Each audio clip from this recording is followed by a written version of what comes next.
آپ کو یقین نہ آئے تو اس سے پوچھ لیں۔ یہ سن کر وان رک گیا۔ دوسری طرف جویل اسمتھ جو صوفے پر بیٹھا تھا، اس نے اپنی لومڑی جیسی آنکھیں تنگ کر لیں۔ اس نے نرمی سے اپنی بیٹی کو دیکھا اور پوچھا، یہ سچ ہے میاں؟ چھوٹے میاں نے آہستہ سے سر ہلا دیا۔ ہاں، جویل فکر مند لہجے میں بولا۔ کہ تم نے اپنی آنکھوں سے اسے پیشاب کرتے دیکھا؟ میاں نے سر ہلایا۔ نہیں۔ جویل نے سکون کا سانس لیا، مگر پھر میاں نے مزید کہا، لیکن وہ لڑکوں کے باتھ روم میں گئی تھی، کاش میں بھی لڑکا بن سکتی۔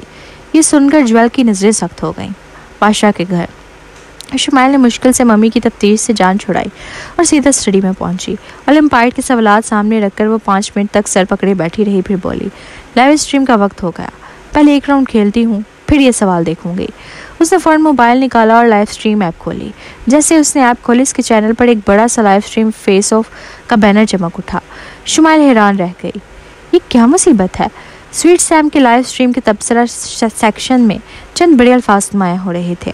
اپنے ہی لائیو اسٹریم چینل پر کوئی اپنی پروفائل تصویر نہیں دیکھ سکتا تھا، یہ صرف مرکزی فیس آف پیج کی لیڈر بورڈ پر نظر آتی تھی۔ فی الحال شمائل ایک ناموز نوبڑی لائیو اسٹریمر تھی۔ اگرچہ اس کے پاس اسپانسر گرینڈ پا جیسے بڑے سپورٹرز تھے، پھر بھی وہ صرف 2 لاکھ فالوورز ہی حاصل کر سکی تھی۔ وہ بھی مشہور لائیو اسٹریمرز کے مقابلے میں نہیں آتی تھی جن کے ملینز میں فالوورز تھے۔ ایونٹ سیکشن کے ٹاپ پر جو تصاویر نمایاں کی گئی تھیں وہ سب مشہور لائیو اسٹریمرز کی تھیں۔ شمائل کی تصویر فہرست میں کافی پیچھے تھی، اس لیے اس کا پہلا فیس آف کسی پروموشنل سیکشن میں نظر نہیں آیا، لیکن اگر کوئی ٹاپ 10 میں آ جائے تو وہ ہوم پیج پر نمایاں ہو جاتا ہے۔ اس نے نہ صرف مداحوں کی توجہ بڑھتی بلکہ یہ سوشل میڈیا پر بھی وائرل ہو جاتا۔ لائیو اسٹریم پلیٹ فارم کی کمپنی میں سپروائزر فیس آف مقابلے کے انچارج سے بات کر رہا تھا۔ ہم اس سال کے مقابلے کو کیسے دلچسپ بنا سکتے ہیں؟ کوئی منفرد ٹاپک ہے؟ سپروائزر نے پوچھا۔ انچارج نے جواب دیا، گیمنگ چینلز میں جو بڑے نام ہیں وہی پرانے لوگ ہیں، لیکن مجھے سویٹ سیم سے کافی امیدیں ہیں۔ سپروائزر حیران رہ گیا۔ سویٹ سیم، اس کے کتنے فالوورز ہیں؟ 2 لاکھ۔ سپروائزر نے لاپرواہی سے کہا، 2 لاکھ فالوورز کے ساتھ کیا کیا جا سکتا ہے؟ ہمارے پاس ایسے بے شمار نوبڑی لائیو اسٹریمرز ہیں۔ انچارج نے ہنستے ہوئے کہا، لیکن وہ صرف 5 سال کی بچی ہے۔ یہ سن کر سپروائزر حیران رہ گیا۔ واقعی؟ انچارج نے سر ہلایا۔ ہاں بالکل، یہ دیکھیں، اس نے اپنے لائیو اسٹریم میں اپنا چہرہ دکھایا تھا، یہ چیز ہائپ بنانے کے قابل ہے۔ سپروائزر نے کہا، پھر انتظار کس بات کا؟ اسے سوشل میڈیا پر ڈال کر وائرل کرو۔ مگر انچارج نے پراسرار مسکراہٹ کے ساتھ کہا، ابھی نہیں۔ کیوں؟ ابھی اس پر اتنی توجہ نہیں ہے، جب یہ ٹاپ 10 میں آ جائے گی تب ہائپ خود بخود بن جائے گی۔ سپروائزر ہنسا۔ 2 لاکھ فالوورز والا کوئی انجان لائیو اسٹریمر ٹاپ 10 میں کیسے آ سکتا ہے؟ یہ اگر ٹاپ 20 میں بھی آ جائے تو بڑی بات ہوگی۔ انچارج نے پھر پراسرار مسکراہٹ دی اور کہا، کیا آپ جانتے ہیں کہ اس کے ٹاپ فین نے اسے کتنے پیسے دیے ہیں؟ $1.5 ملین۔ اتنی رقم تو اسے سیدھا ٹاپ 10 میں لے آئے گی۔ انچارج نے شمائل کی تصویر دکھاتے ہوئے کہا، یہ دیکھیں، کیا آپ جانتے ہیں کہ یہ کون ہے؟ مجھے لگتا ہے کہ یہ کسی امیر گھرانے کی بچی ہے جو بس تفریح کے لیے یہاں آئی ہے۔ اس کا ٹاپ فین اسے حد سے زیادہ لاڈ کرتا ہے۔ سپروائزر نے تصویر کو غور سے دیکھا، پھر سر ہلا کر کہا، میں نیو یارک کے کچھ امیر بچوں کو جانتا ہوں، مگر یہ مجھے نہیں پہچانی جا رہی۔ سپروائزر نے اپنا موبائل نکالی اور سویٹ سیم کا لائیو اسٹریم دیکھنے لگا۔ 5 منٹ میں ہی شمائل نے کئی شاندار جملے بول دیے۔ مثلاً جب ایک کھلاڑی نے شروعات میں اس کی ٹیم نہ جوائن کرنے پر شکایت کی اور جب شمائل نے وضاحت کی تو وہ بدتمیزی پر اتر آیا۔ شمائل نے فوراً کہا، کیا تمہارا پورا خاندان نکموں میں مہارت رکھتا ہے؟ سپروائزر کو پہلے تو یہ جملہ سمجھ نہیں آیا، مگر کمنٹس میں وضاحت ملی۔ ہاں، لائیو اسٹریمر کہہ رہی ہے کہ اس کا پورا خاندان نکما ہے۔ یہ کتنی تیز زبان ہے، یہ بہت کیوٹ ہے، کسی نے سوال کیا۔ تم نے یہ تمام جملے کہاں سے سیکھے؟ شمائل نے معصومیت سے جواب دیا، کچھ میں نے انٹرنیٹ سے دیکھے اور کچھ میں نے خود بنائے۔ ہاں، سپروائزر 10 منٹ تک ہنستا رہا۔ سویٹ سیم کی زبانی لوگوں کی کلاس سننا واقعی مزہ دے رہا تھا۔ اس نے انچارج کی طرف دیکھتے ہوئے کہا، یہ بچی ایک نیچرل انٹرنیٹ سٹار ہے، لوگ اسے فوراً جڑ جاتے ہیں۔ جب یہ کسی کو ڈانٹتی ہے تو یہ برا محسوس نہیں ہوتا، بلکہ سننے میں اچھا لگتا ہے۔ اگر ہم نے اسے ٹھیک سے پروموٹ کیا تو یہ ملک بھر میں مشہور ہو سکتی ہے۔ اس کی تصویر بہت دھندلی ہے، اسے ہائی ڈیفینیشن میں لے آؤ، ہم اسے اپنا چلتا پھرتا اشتہار بنانا ہوگا۔ دوسری طرف شمائل اپنی جیت سے بے خبر تھی، چونکہ اس کا حریف ایک عام لائیو اسٹریمر تھا جس کے پاس 1 لاکھ کے قریب فالوورز تھے، اور اس کے پاس کوئی اسپانسر گرینڈ پا یا اسپانسر ڈیڈی نہیں تھا۔ وہ شمائل کا مقابلہ نہیں کر سکتا تھا۔ لائیو اسٹریمر ختم کرنے کے بعد شمائل نے اپنا موبائل رکھا اور میز پر موجود میتھمیٹیکل اولمپائڈ کی ورک شیٹس دیکھی۔ اس کا چہرہ فوراً سکڑ گیا۔ او نہیں، پھر سے ہوم ورک۔ حارث بچاؤ۔ نیچے پروین کھانے کے بعد اوپر جا رہی تھی۔